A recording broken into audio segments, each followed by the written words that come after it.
All right. So let's get to it. Claim your business. If you haven't claimed your business, claim your business. Oftentimes it looks like you're supposed to have a brick and mortar when you claim your business on Google, but you can get around that and you don't really have to have a brick and mortar.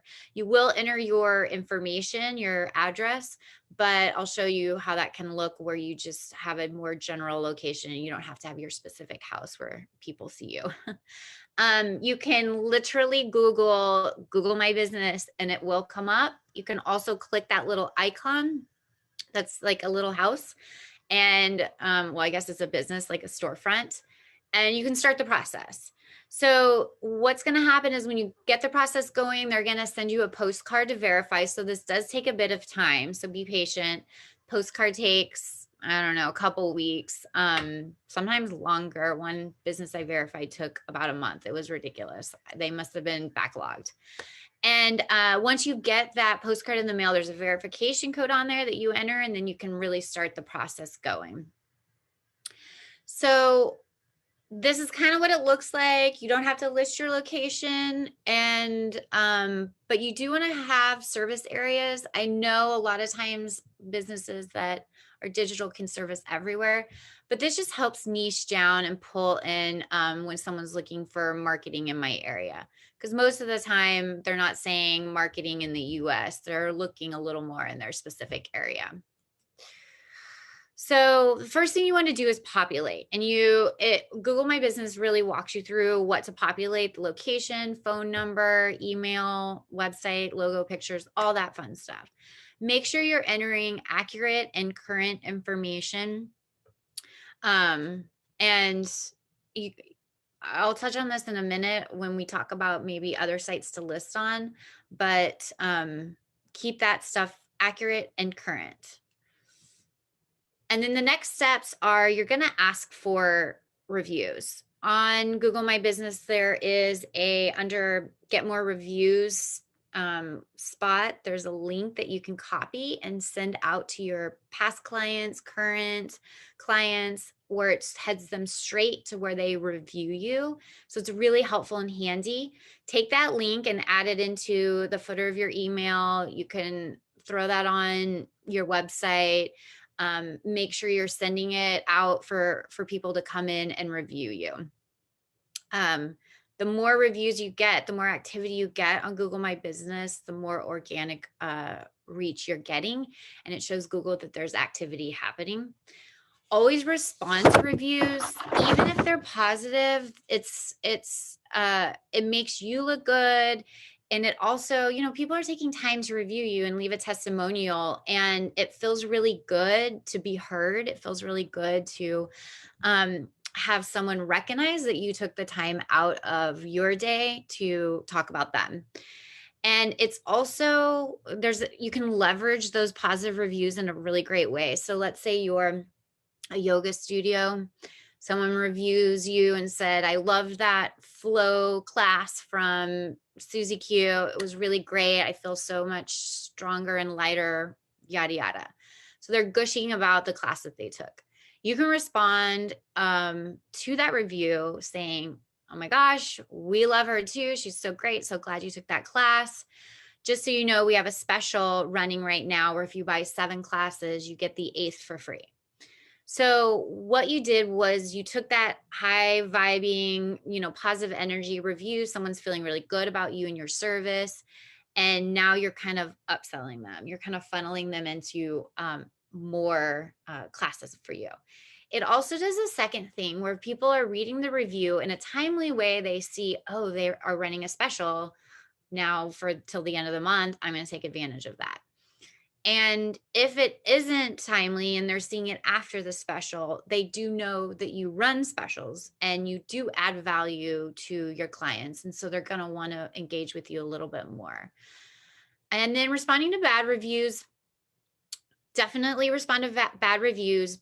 Keep your tone pleasant, upbeat, and neutral. And you want to pull that bad review offline. You don't want to get into a fight online. We've all seen those really terrible back and forths with the company and a client. So pull it off as fast as you can by saying, you know, we appreciate you sharing your experience. And can you please email, you know, my company at mycompany.com and we can, you know, explore this more, or we can help you further. I personally don't like apologizing. Sometimes the reviews aren't worthy of an apology, and you can just appreciate that they've left this review, and let's talk about it. Um, unless you know you made a mistake and they're calling you out and you want to publicly acknowledge and say, I'm sorry, you're completely right. This was very wrong. But I try to lean towards a more positive response and not necessarily a submissive apology. Also, in Google My Business, if you get a negative review that is inappropriate, you can flag it, and they tend to be pretty on it, a lot more on it than other review sites. Okay, so here's what it looks like. You'll see the menu on the left-hand side, and then here's the review. And then here's where you can respond. You can edit it. You can filter out your reviews, and you can see who you haven't replied to and who you have and things like that. So another step that you want to take is adding in your services. I'm going to just keep going. This is what that looks like. It's in this menu item right here. This is what's going to help your organic search when people are like, I need marketing in my area, or I need social media help in my area. This is what's going to help pull your business to the top of the page for them. So add in everything you can think of. It's super important, not a step to skip by any means. And then post your products. I don't see enough of this with my clients. There is a space that you can actually post your products. And it looks like this. I don't personally have tangible products, but I do have digital downloads. And you can post those. Go ahead, you know, dump those in there. They have webinar downloads. These are categories that I created. Do-it-yourself digital downloads.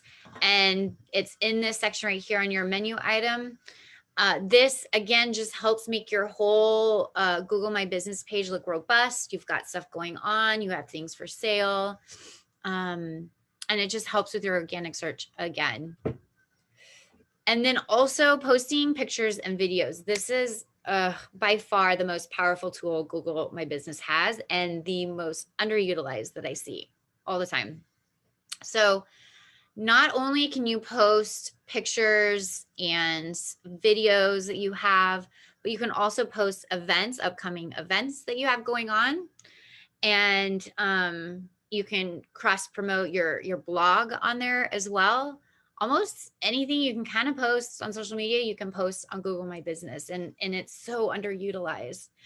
There's a 7-day lifespan on a post, so make sure you're really coming in hot with your good title and your call to action is strong and your description is strong. I think the limit is 300 words, so you might need to button up a post and really make it impactful and powerful. It has your events actually don't have a 1-week lifespan. They actually will stay up until your event is over. I think it expires on the day of your event, maybe even right there at the exact time. So keep Google My Business in mind when you're posting on social media. Think about if this adds value, because not everything you're posting, you know, on social media is going to add value. And if it's only a week lifespan, you want to post something that's teaching them or in line actually with what your purpose is. And that takes just a couple of seconds. Head over there, do a post. What's really great too is they have call to action buttons, and you know, it can be book now, shop here, things like that. And those are pretty, they have kind of the top powerful call to action buttons there. And so it can help drive traffic back to your website. And, you know, I get a pretty high amount of views, and my views increase as I continue to post on my Google My Business page.